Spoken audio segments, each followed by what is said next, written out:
చేసి trend set చేయాలనుకున్నారు. అదే ప్రకటించింది జగన్ గారు. ప్రకటించింది అంతే.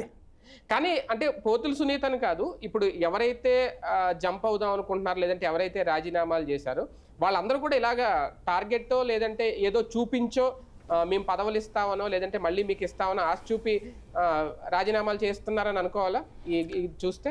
నాకు తెలిసి నాకున్న అవగాహనతో నేను అబ్జర్వ్ చేసిన తీరు చూస్తే తెలుగుదేశం వాళ్ళు వీళ్ళని తీసుకోవాలని ఎవ్వరిని అనుకోవట్లే. వీళ్ళంతటా వీళ్ళే తాపత్రయపడుతున్నారు వీళ్ళ భవిష్యత్ రాజకీయాన్ని దృష్టిలో పెట్టుకుని.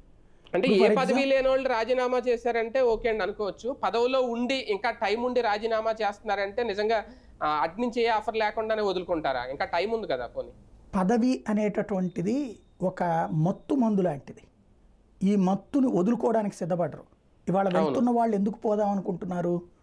చంద్రబాబుని ఎందుకు అప్రోచ్ అవుతున్నారు? వీళ్ళే వెంట పడుతున్నారు అక్కడ. ఎందుకని అంటే మీ పార్టీలో చేరిపోతాం మళ్ళీ మాకు ఇచ్చేయండి ఎమ్మెల్సీ. అవును. ఇప్పుడు క్రిందసారి ఆయన ఉన్నారు కదా మాణిక్య వరప్రసాద్. అవును. వైసీపీని తెలుగుదేశం నుంచి వైసీపీలోకి వచ్చారు.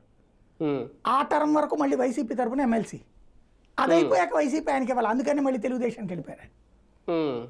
అంటే వీళ్ళు ఏం కోరుకుంటున్నారంటే ఇప్పుడు 2 ఏళ్ళు ఉంది డొక్క మాణిక్య వరప్రసాద్, ఇప్పుడు 2 ఏళ్ళు ఉంది లేదా